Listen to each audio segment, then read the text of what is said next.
We are going to discuss a wonderful topic, you know very well, a new Revenue Act of Telangana 2020.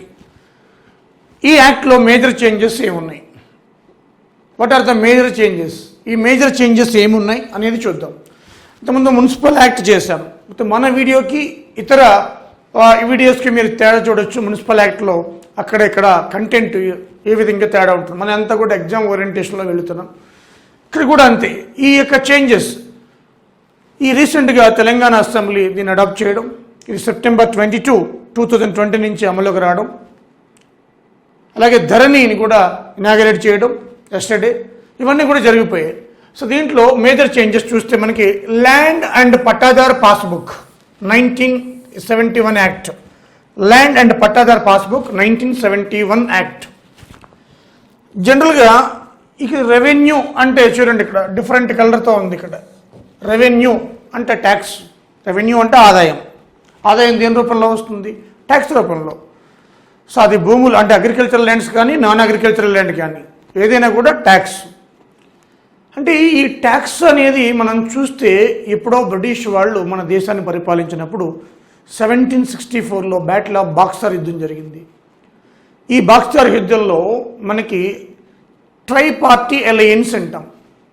అంటే బెంగాల్ నవాబు, ఢిల్లీ నవాబు, అవధ్ నవాబు వీళ్ళు ముగ్గురు కలిసి hectare Munro చేతిలో ఓడిపోయారు boxer యుద్ధంలో. Light the foundation of British stone in India with boxer war. అంటే boxer యుద్ధంతో మన యొక్క అసమర్థత బయటపడిపోయింది. ఆ తర్వాత అలహాబాద్ అగ్రిమెంట్ జరిగింది 1765లో. ఆ తర్వాత దివానీ రైట్స్ అన్నీ కూడా బ్రిటిష్ వారు. దివానీ రైట్స్ అంటే రెవెన్యూ రైట్స్ అన్నీ కూడా బెంగాల్, ఒరిస్సా, బీహార్లో. అక్కడి నుంచి వాళ్ళు నెమ్మదిగా కలెక్టర్ సిస్టమ్ని ఇంట్రడ్యూస్ చేసి తర్వాత మనకి బోర్డ్ ఆఫ్ రెవెన్యూని 1786లో ప్రవేశపెట్టి ఆ బోర్డ్ ఆఫ్ రెవెన్యూ ద్వారా వాళ్లకు భారతదేశం నుంచి ట్యాక్స్ కలెక్ట్ చేయడం స్టార్ట్ చేశారు. చూడండి, సో ఈ విధంగా ఆ తర్వాత అంతకుముందు మనకి రెవెన్యూ సిస్టంలో చూస్తే పర్మనెంట్ సెటిల్మెంటు, శాశ్వతశిస్తు విధానం అంటాం. అదేవిధంగా రైతువారీ సిస్టమ్, మహల్వారీ సిస్టమ్, ఇలా చాలా ఉన్నాయి మనకి హిస్టరీలో వస్తాయి. అంటే డిఫరెంట్ నేమ్స్ పెట్టి ఇప్పుడు మహల్వారీ సిస్టమ్ ఉన్నారు, ఆగ్రాలో ఉంటుంది.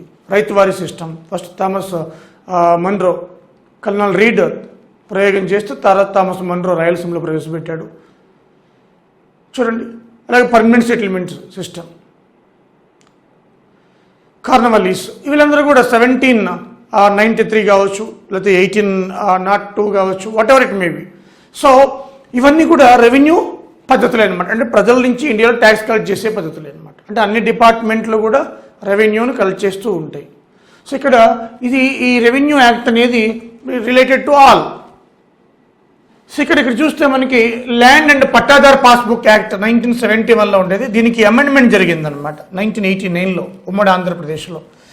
దీన్ని ఉన్నతీకరించారు ఇప్పుడు కేసీఆర్ గారు 2020లో సెప్టెంబర్ 22 నుంచి మన అమల్లోకి వచ్చింది. సో ఉన్నతీకరణ అంటే మనం కంప్లీట్ చేంజెస్ చేశారు, మ్యాక్సిమం చేంజెస్ చేశారు, మేజర్ చేంజెస్ చేశారు. ఆ చేంజెస్ ఏంటనేది చూద్దాం మనం. Okay, so new revenue act ఇది, దీని land and pattadar passbook act 1971. ఆ తర్వాత అమెండ్మెంట్ చేశారు 1989. కేసీఆర్ గారి కాలంలో మేజర్ చేంజెస్ వచ్చాయి 2020లో. ఏంటి ఆ చేంజెస్ అనేది చూద్దాం. ఓకే, మనకి ఈ యొక్క న్యూ రెవెన్యూ యాక్ట్లో 12 చాప్టర్స్ ఉన్నాయి మొత్తం, అలాగే 173 సెక్షన్స్ ఉన్నాయి. ఈ 12 చాప్టర్స్లో కొన్ని ఇంపార్టెంట్ ఎగ్జామ్ పాయింట్ ఆఫ్ వ్యూలో చూడండి. ఫస్ట్ అయితే ఎలాగ రాయాలి తప్పదు, ఇంట్రొడక్షన్. అంటే దీంట్లో షిక్మీ అంటే ఏంటి, కల్సా భూములు అంటే ఏంటి, వక్ఫ్ భూములు అంటే ఏంటి, అంటే భూముల నిర్వచనం, ఆఫీసర్స్ నిర్వచనం అంతా ఉంటుంది. రెండోది పవర్స్, రెవెన్యూ పవర్స్, ఆఫీసర్స్ యొక్క పవర్స్ గురించి ఉంటుంది. మూడోది ఒమిట్ చేశారు, మూడోది మాత్రం తీసేశారు. సో ఈ న్యూ చట్టంలో ఏంటంటే అడ్డంగా ఉన్న ఒక చాప్టర్ అయిన మూడో చాప్టర్ని ఏం చేశారు, ఇక్కడ దీంట్లో ఒమిటెడ్, థర్డ్ చాప్టర్ ఒమిటెడ్, ఇవన్నీ చాప్టర్స్ టోటల్ 12 చాప్టర్స్ కదా. ఫస్ట్ చాప్టర్లో introduction, second chapter powers of the revenue officers, third omitted, third chapter తీసేశారు మొత్తం. ఫోర్త్ వన్ రెవెన్యూ ట్రీస్ అవన్నీ కూడా ఉంటాయి, రెవెన్యూ భారత్ భూములు ఉన్న చెట్లు అవన్నీ కూడా. కల్సా భూముల గురించి 5th చాప్టర్లో ఉంది, ఇది ఇంపార్టెంట్, ఇది కల్సా భూముల గురించి. అలాగే షిక్మీ భూముల గురించి, షిక్మీ ల్యాండ్ హోల్డర్స్ గురించి 6th చాప్టర్లో ఉంది. అలాగే 8th చాప్టర్లో డిస్ప్యూట్స్ గురించి ఉంటుంది. ఇలా నెక్స్ట్ అన్నీ కూడా మిస్లీనియస్ ఉంటాయి అన్నమాట. సో ఇవి ప్రధానమైన 2, 4, 5, 6, 8 ఉన్న 12 చాప్టర్స్లో. సో ఒకవేళ అడిగితే సో ఇక్కడ న్యూ రెవెన్యూ యాక్ట్లో ఎన్ని చాప్టర్స్ ఉన్నాయి? 12 చాప్టర్స్. ఏ చాప్టర్ని తీసేశారు? 3rd చాప్టర్ని తీసేశారు. ఎన్ని సెక్షన్స్ ఉన్నాయి? 173 సెక్షన్స్ ఉన్నాయి. దాంట్లో షిక్మీ ల్యాండ్ హోల్డర్స్ గురించి ఏ సెక్షన్లో ఏ చాప్టర్లో ఉంది? 6th చాప్టర్లో ఉంది. అలాగే కల్సా భూముల గురించి ఏ చాప్టర్లో ఉంది? 5th చాప్టర్లో ఉంది. ప్లాంట్స్ ట్రీస్ గురించి ఏ చాప్టర్లో ఉంది? 4th చాప్టర్లో ఉంది. Powers of the revenue officers ఏ చాప్టర్లో ఉంది? 2nd చాప్టర్లో ఉంది. సో ఇవి ముఖ్యంగా మనకి రెవెన్యూ ఈ యొక్క కొత్త రెవెన్యూ చట్టంలో ఉండే అంశాలు అన్నమాట, సెక్షన్స్, చాప్టర్స్. సో అవన్నీ ఎగ్జామ్స్లో మనకి రాకపోయినా దీని థీమ్ ఏంటనేది చూద్దాం ఒకసారి. ఓకే, చేంజెస్ ఒకసారి చూద్దాం. ల్యాండ్స్ చూస్తే మనకి తెలంగాణలో ఈ ల్యాండ్స్ని 2 రకాలుగా డిఫైన్ చేశారు ఈ చట్టం ప్రకారం. ఒకటి agricultural lands, 2 non agricultural lands. వ్యవసాయ భూములు, వ్యవసాయేతర భూములు. ఈ వ్యవసాయ భూములు ఎన్ని ఉన్నాయి అంటే 1.42 crores ఎకరాస్ ఉన్నాయి. చాలా ఇంపార్టెంట్ ఇది. కేసీఆర్ గారే అసెంబ్లీలో కూడా చెప్పారు, అన్ని పేపర్లో వచ్చింది, వెరీ ఇంపార్టెంట్. మన తెలంగాణలో వ్యవసాయ భూములు ఎన్ని ఉన్నాయి అంటే 1.42 crore ఎకరాస్, 1,42,00,000 ఎకరాస్ వ్యవసాయ భూములు ఉన్నాయి. ఇప్పుడు వ్యవసాయ భూములకైనా లేకపోతే ఇళ్ళకైనా వ్యవసాయ భూములకైనా ఇంతకుముందు మన రిజిస్ట్రేషన్ అంటే ఎక్కడ జరిగేది? సబ్ రిజిస్టర్ ఆఫీసులో గంటల తరబడి మార్నింగ్ వెళ్తే ఈవినింగ్ పెట్టేదన్నమాట. ఇప్పుడు అలా కాదు. వ్యవసాయ భూములన్నీ కూడా రిజిస్ట్రేషన్ అంతా కూడా తహసీల్దారులు చేస్తారు, అంటే ఎంఆర్ఓ ఆఫీసులో. చూడండి, అంటే తహసీల్దారు 2 జాబులు, అంటే ఒక పూట ఒక జాబు, ఇంకో పూట ఒక జాబు, అంటే అదే తహసీల్దార్, అదే ఆఫీసర్స్ అనమాట. Afternoon sub registration, morning MRO office. So కాబట్టి రిజిస్ట్రేషన్, వ్యవసాయ భూముల రిజిస్ట్రేషన్ అనేది ఎవరు చేస్తారు? ఇక తహసీల్దారులు చేస్తారు. ఈ విధంగా మార్పులు చేశారు ఆఫీసెస్లో. టోటల్ 590 మండలాస్, మన తెలంగాణలో ఉన్న మండలాసు 590 మండలాస్లో ఉన్న తహసీల్దారులు మనకి ఆయా మండలాల్లో ఏవైతే వ్యవసాయ భూముల రిజిస్ట్రేషన్ కొనడం అమ్మడం జరుగుతుందో అదంతా కూడా మనకి తహసీల్దారులే చేస్తారు. మరి నాన్ అగ్రికల్చర్ ల్యాండ్స్ చూస్తే మొత్తం 141 సబ్ రిజిస్ట్రేషన్ ఆఫీసెస్ ఉన్నాయి. సబ్ రిజిస్ట్రార్ చేస్తారు. నాన్ అగ్రికల్చర్ అంతా కూడా సబ్ రిజిస్టర్ చేస్తారు. ఈ నాన్ అగ్రికల్చర్ ఆస్తులు ఎంత ఉన్నాయంటే 1.001 crores ఆస్తులు, నాన్ అగ్రికల్చరల్ ఆస్తులు ఉన్నాయన్నమాట. సో ఇవి కొనడం అమ్మడం అవన్నీ చేసుకున్నా కూడా నాన్ అగ్రికల్చర్కి సంబంధించి సబ్ రిజిస్టర్ చేస్తారు. అంటే ఇల్లు కానీ ప్లాట్లు కానీ ఇవన్నీ కూడా సబ్ రిజిస్టరు. అగ్రికల్చర్ ఇదంతా కూడా తహసీల్దార్ చేస్తారు. ఇక దీంట్లో ఇంకొక ఇంపార్టెంట్ థింగ్ ఏంటంటే మొత్తం అన్నీ కూడా చూస్తే 2.6 crores ఆస్తులు ఉన్నాయి తెలంగాణలో లేటెస్ట్ డేటా ప్రకారం, కేసీఆర్ గారు ఇచ్చిన డేటా ప్రకారం. అయితే ఇక్కడ చూస్తే ఇవి కొనడం అమ్మడం, కొనేవాళ్ళు అమ్మేవాళ్ళు. మ్యూటేషన్ అంటే ఎవరైతే కొన్నారో వాళ్ళ పేరు మీద మారాలి ఆస్తి. అది దానికి చాలా టైం పడుతుంది, ప్రయాస కూడా. మళ్ళీ దీంట్లో అంటే ఈ చట్టం మనకు ఉద్దేశం ఏంటంటే transparency, avoid corruption. Transparency, avoid corruption. అలాగే భూమి కొట్లాట్లు, వారసత్వ కొట్లాట్లు, ఇవన్నీ కూడా అదే గవర్నమెంట్ భూములు కబ్జా చేయడం, రిజిస్ట్రేషన్ చేయడం, ఇలా ఎన్నో రకాల అవినీతి జరుగుతుంది. కాబట్టి ఈ విధంగా మనకి ట్రాన్స్పరెన్సీ తీసుకొచ్చారనమాట.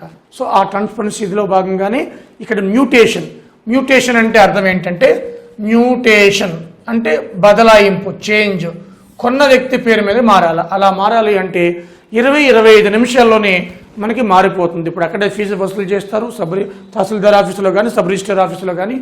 సో ఒకరిద్దరు ఎంప్లాయీస్ ఉంటారు, అక్కడే మారిపోతుంది. మ్యూటేషన్ 20-25 నిమిషాల్లో మారిపోతుంది. అదే రోజు మారిపోతుంది, అదే రోజు కొన్న వ్యక్తి పేరు మీద వచ్చేస్తుంది. So this is the best advantage అనమాట. సో అక్కడ వాళ్ళకి టైం వేస్ట్ అవ్వకుండా ఉంటుందన్నమాట. సో ల్యాండ్స్ అనేవి 2 రకాలుగా డివైడ్ చేసి నాన్ అగ్రికల్చర్ ల్యాండ్స్ ఏమో సబ్ రిజిస్టర్దు, అదే అగ్రికల్చర్ ల్యాండ్స్ ఏమో తహసీల్దారు, 590 మండలాల ఏర్పాటు.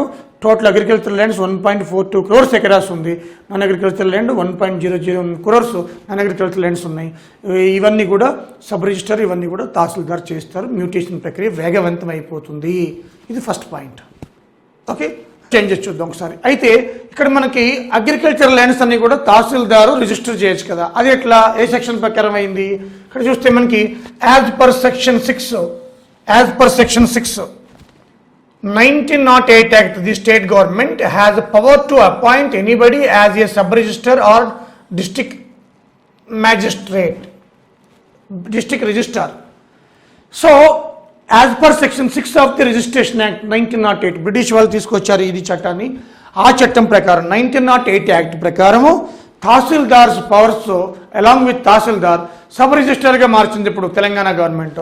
సో ఇక రిజిస్టర్ చేస్తున్నారంటే సబ్ రిజిస్టర్ అయి ఉండాలా, సబ్ రిజిస్టర్ కాదు మరి తహసీల్దార్. కానీ ప్రభుత్వం చేంజ్ చేసింది. ఏ చట్టం ప్రకారం? Section 6 1908, very important. సెక్షన్ 6 మనకి 1908 ప్రకారం, యాక్ట్ ప్రకారం కూడా, బ్రిటిష్ యాక్ట్ ప్రకారం ఇప్పుడున్న తహసీల్దార్లు వాళ్ళని ఎలా చేంజ్ చేసింది? సబ్ రిజిస్టర్గా కూడా హోదా కల్పించింది అనమాట. This is the very important. అడగొచ్చమ్మా, ఇది చాలా ఇంపార్టెంట్. తర్వాత by using the powers all the tahsildars in 590 mandals are being designated as a joint sub register for registering land. ఇదంతా కూడా ఎవరైతే 590 మండలాస్ తహసీల్దార్స్ ఉన్నారన్నాం కదా, వాళ్ళందరిది కూడా మనకి ఈ చట్టం యొక్క పవర్స్ ఉపయోగించి వాళ్ళు సబ్ రిజిస్టర్గా మార్పు చేసింది. ఓకేనా? నెక్స్ట్ ఏం చేసింది గవర్నమెంట్? వీళ్ళ యొక్క కోరలు తీసేసింది. ఎందుకంటే తహసీల్దార్ కావచ్చు, రెవెన్యూ డివిజనల్ ఆఫీసర్, ఆర్డీఓ కావచ్చు, కలెక్టర్ కావచ్చు, ఎవరైనా కూడా వాళ్ళకి కొన్ని డిస్క్రిమినేషన్ పవర్స్ ఉండేవన్నమాట. అంటే అవి కొన్ని తీర్పులు ఇవ్వచ్చు. అందుకని మీరు ఎప్పుడైనా మండలాకి వెళ్తే మండల్ జ్యుడిషియల్ మెజిస్ట్రేట్ తహసీల్దార్ ఆఫీస్ అని రాస్తుంటారు చూడండి మీరు ఎప్పుడైనా. అంటే కొన్ని తీర్పులు కూడా ఇవ్వచ్చు ల్యాండ్కి సంబంధించి వాళ్ళు. అవి లేవు ఇప్పుడు. ఇక్కడ చూడండి, no discriminationary powers to officers if anybody is found guilty she will be dismissed from the service apart from criminal actions. వాళ్ళకి ఏ డిస్క్రిమినేషన్ పవర్స్ లేవు. మనం పేపర్లో చూస్తూ ఉన్నాం కొందరు వ్యక్తులు ఏ విధంగా ఈ మధ్య కొన్ని పట్టుబడ్డారు. అంటే ప్రభుత్వ ల్యాండ్ను కూడా పహాని మార్చి రిజిస్ట్రేషన్ చేసేసారు ప్రైవేట్ వ్యక్తులకు. అలాంటి వాళ్ళకి ఎటువంటి పవర్స్ లేవు. ఒకవేళ చేస్తే వాళ్ళని ఉద్యోగం నుంచి డిస్మిస్ చేసి క్రిమినల్ యాక్షన్ తీసుకుంటుంది. కాబట్టి ఇప్పుడు తహసీల్దార్కి కానీ, అదేవిధంగా ఆర్డీఓకి కానీ, కలెక్టర్ కానీ ఇప్పుడు ఎటువంటి పవర్స్ లేవు. ఓకే, ఇది నెక్స్ట్ పాయింట్ అనమాట. అలాగే the templates of registrations will be made available both at mandal offices and all sub register. దీనికి సమాచారం అంతా కూడా ఆ ఆఫీసెస్లో ఉంటుంది. అలాగే licences will be given to document writers. ఇది చాలా ఇంపార్టెంట్. ఈ డాక్యుమెంట్ రైటర్స్ అందరూ కూడా ధర్నా చేశారు. మీరు ఎలా చేస్తున్నారు కదా, మరి మా పొట్టగొట్టినట్టు అవుతుంది డాక్యుమెంట్ రైటర్స్ కంటే. డాక్యుమెంట్ రైటర్స్ గురించి కూడా కేసీఆర్ గారు ఏం చెప్పారంటే, licences will be given to document writers to support the people in preparing documents. Fee will be fixed by the government of the Telangana. అది డాక్యుమెంట్ రైటర్స్ ఏంటి, ఇప్పటి వరకు అన్అఫీషియల్గా ఫీజు ఇంత ఇవ్వండి అని చెప్పి, ఎక్కువ ల్యాండ్ అయితే ఎక్కువ ఫీజు, తక్కువ ల్యాండ్ అయితే తక్కువ ఫీజు. ఇప్పుడు అలా కాకుండా దస్తావేజులు లేఖరి అంటాం. ఈ డాక్యుమెంట్స్ ఎవరైతే తయారు చేస్తున్నారో వాళ్ళకి లైసెన్స్ ఇచ్చి అక్కడ ఫిక్స్డ్ అమౌంట్, హౌస్ అయితే ఎంత, అగ్రికల్చర్ ల్యాండ్ ఎంత అని చెప్పి ఫిక్స్ చేస్తారనమాట. అలాగే next point, immediately after mutation the details will be uploaded on the Dharani website. మీకు ధరణి గురించి చెప్తాను. కొత్త సాఫ్ట్వేర్ క్రియేట్ చేశారు ధరణి వెబ్సైట్ ట్రాన్స్పరెన్సీ కోసం. అన్ని ఆస్తుల వివరాలు కూడా మనం దాంట్లో చూసుకోవచ్చు అనమాట. ఓకే, ఇలాంటిది కేరళలో కూడా ఉంది. ఓకే, అలాగే mutation will be done immediately after registration. మీకు ఇంతకుముందు చెప్పాను ఇది. If any lands is in prohibited listed provisions have been made to reject the registration with survey number or locking option. ఏదైనా డిస్ప్యూట్స్ ఉన్నాయనుకోండి, అది లాకింగ్ ఆప్షన్ ఉంటుంది ధరణి వెబ్సైట్లో. అది ఇంకెవరికి ఓపెన్ కాదు, కలెక్టర్కి ఓపెన్ కాదు, ఆర్డీఓకి ఓపెన్ కాదు, ఎంఆర్ఓకి ఓపెన్ కాదు అనమాట. అవి కొనకూడని భూములు. ఇప్పుడు చాలామంది ప్రభుత్వ భూములు, అసైన్ భూములు అవన్నీ కూడా మనకి పేదవాళ్ళకి లేకపోతే అమాయకులకి అంటగడుతుంటారు. సో అలా లేకుండా ఉంటుందన్నమాట. అలాగే family members can transfer there lands by submitting joint agreement with tahsildars. ఇప్పుడు చూడండి, కొత్తగా వచ్చే బుక్కుల మీద, ఇప్పుడు అగ్రికల్చర్ బుక్కులు కానీ, అది ఇళ్ల పట్టా బుక్కులు కానీ, ఇప్పుడు కొత్త బుక్కులు వస్తున్నాయి హౌసెస్ కూడా. దాంట్లో ఇప్పుడు ఎందుకు మీరు చూసి ఉంటారు, ఈ మధ్య హౌస్ డీటెయిల్స్ అన్ని కూడా అప్లోడ్ చేయాలని. దాంట్లో ఆధార్ కార్డు, ఎంతమంది పిల్లలు ఉన్నారు, వాళ్ళందరూ ఎందుకు తీసుకుంటున్నారంటే, ఒకవేళ ఓనర్ మరణిస్తే వాళ్ళ లీగల్ హెయిర్స్ మధ్య ఘర్షణ రాకుండా ఉంటుందన్నమాట. అది మనకి చాలా ఇంపార్టెంట్. అందుకని లీగల్ హెయిర్స్ ఎవరైతే ఒక ఫ్యామిలీకి ఉన్నారు, భార్య భర్త, వాళ్ళకి ఎంతమంది పిల్లలు అన్ని ఆధార్తో సహా వచ్చేస్తాయి డీటెయిల్స్. ఓకేనా? For safety of the land records Dharani portal services will be kept at multiple places including out side the state. ఒకవేళ ఈ ధరణి సాఫ్ట్వేర్ ఉంది కదా, భూకంపాలు వచ్చి ఇక్కడ ఏమైనా పోతే మరి ఎట్లా ఇవన్నీ ల్యాండ్ డీటెయిల్స్. అందుకని అవుట్ సైడ్ ది స్టేట్ కూడా కొన్ని సేఫ్టీయస్ ప్లేస్లో, బెంగళూరు లాంటి ప్లేసెస్లో కానీ సేఫ్టీ ప్లేసెస్లో హార్డ్ కాపీ, సాఫ్ట్ కాపీ రూపంలో భద్రపరుస్తారనమాట. Okay, for availing loans farmers need not hand over passbooks pahani copies and link documents to banks. ఇప్పుడు బ్యాంక్ లోన్ కావాలనుకోండి, జనరల్గా మనం ఏం చేస్తున్నాం, మనకి ఇచ్చే బ్యాంక్ బుక్ బ్యాంక్ వాళ్ళ దగ్గర తాకట్టు పెట్టి వాళ్ళు లోన్ ఇస్తారు 1,00,000 2,00,000. ఇప్పుడు అవసరం లేదని ధరణిలో వస్తుంది అనమాట. ధరణిలోనే అన్ని డీటెయిల్స్ వచ్చేస్తే అక్కడనే కొట్టేస్తారు. జస్ట్ ఇంటిమేట్ చేస్తే చాలు, ఒక లెటర్ ఇస్తే చాలు నాకు లోన్ కావాలని. So no need passbooks. ఎంత బాగుందో చూడండి, ఫ్లెక్సిబిలిటీ ఉందో. సో అదేవిధంగా other categories include the government lands, village settlements areas, public utilises and private lands. ఇవన్నీ ఏవైతే ఉన్నాయో అవన్నీ ఒకసారి చూద్దాం. ఈ ల్యాండ్స్ అన్నీ కూడా ప్రైవేట్ ల్యాండ్స్, ఇవన్నీ కూడా కాంట్రవర్సీ ఉన్నవన్నీ కూడా మనకి లాక్ చేసి పెడతారనమాట.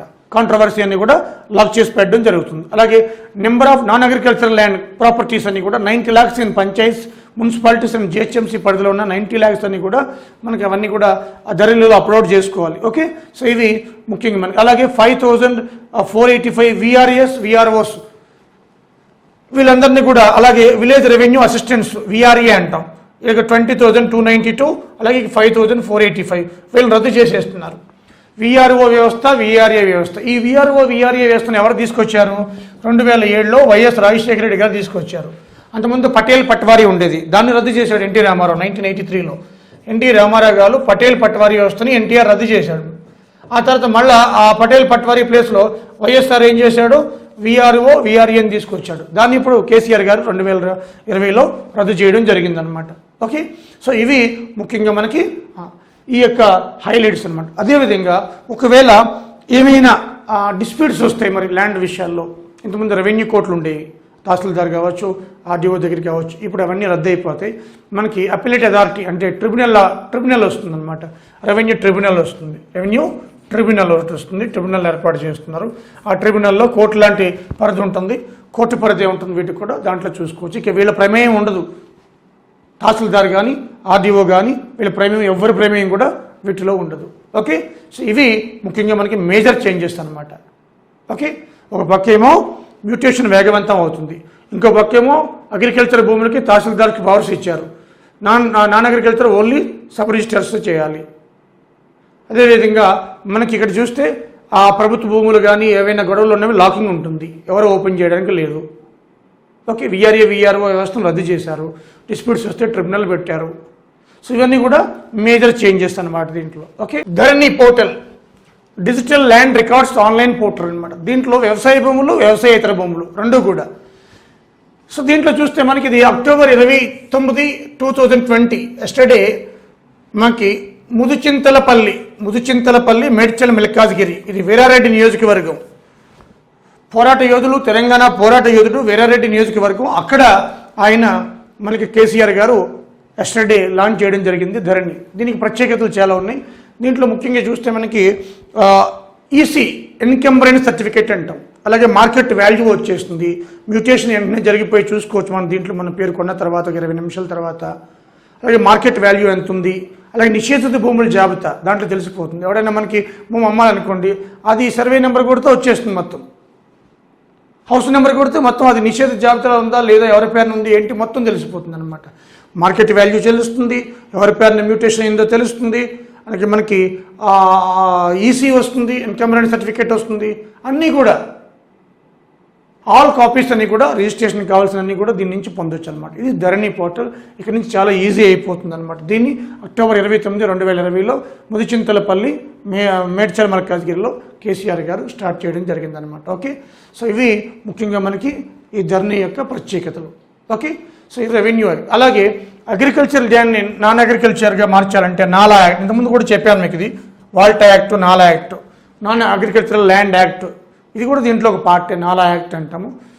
సో టీఎస్ బీపాస్, నాలా యాక్ట్ ఇంతకుముందు చెప్పాను మీకు, వాల్టా యాక్ట్ అని కూడా ఇంతకుముందు వీడియోస్లో కూడా. ఓకే, డియర్ స్టూడెంట్స్, సబ్స్క్రైబ్ రూపాయిఎస్ అకాడమీ యూట్యూబ్ ఛానల్. అదేవిధంగా ఇంతకుముందు ఎన్నో వీడియోస్ చేశాను, మీకు రోజు చేస్తూనే ఉన్నాం. టీఎస్ బీపాస్, నాలా యాక్ట్, వాల్టా యాక్ట్, ఇప్పుడు రెవెన్యూ యాక్ట్, అంతకుముందు మున్సిపల్ యాక్ట్ చేశాను. అన్నీ కూడా మనకి 5 యాక్ట్లు కూడా మనకి యూట్యూబ్లో ఉన్నాయి. So subscribe Roopa YouTube channel and tell to other your friends, ఈ జూనియర్స్, సీనియర్స్. అండ్ ఆల్సో ఈ HMWS ఎగ్జామ్ ఇక ఎన్నో రోజులు లేదు, మనకి 2 వారాలు ఉంది ఎగ్జాక్ట్లీ. సో కాబట్టి already 7 papers uploaded, total 7 current affairs paper uploaded. So total 27 test papers, అనుకున్న దానికంటే ఎక్కువనే ఇస్తున్నాం మేము. 27 టెస్ట్ పేపర్స్ అనమాట. 24 అనుకున్నాము, కానీ లోకల్ కరెంట్ డేటా ఎక్కువ వస్తుంది కాబట్టి సో ఆ డేటా కూడా కలిపి ఇవ్వడం జరుగుతుంది. అంటే 7 పేపర్స్ అంటే 350 క్వశ్చన్స్ సుమారు మనకి కరెంట్ అఫైర్స్ నుంచి వస్తాయి మనకి. అవన్నీ కూడా ఫస్ట్ చూసుకుంటే సరిపోతుంది. మీరు మ్యాక్సిమం వాటి నుంచి వస్తాయి వీడియోస్, ఆ questions, videos, questions, no need other things. So ఇవి జాగ్రత్తగా ఆ టెస్ట్ పేపర్స్ని ప్రాక్టీస్ చేయండి. అన్నీ కూడా దాంట్లో ఉంటాయి మీకు. ఏ విధంగా ఫ్రేమ్ చేస్తానో చూడండి, ఇంక్లూడింగ్ తెలంగాణ గురించి కూడా. ఓకే, ఒక్క తెలంగాణ పాలసీస్ మీద మాత్రం ఒక్కటి క్వశ్చన్ పేపర్ ఇవ్వాలి. అవి 7th పెండింగ్ ఉంది, ఈరోజు రేపట్లో అయిపోతుంది. Total 7 current affairs, total 27 test papers, 2500 questions చూడండి. ఓకేనా? So thank you very much.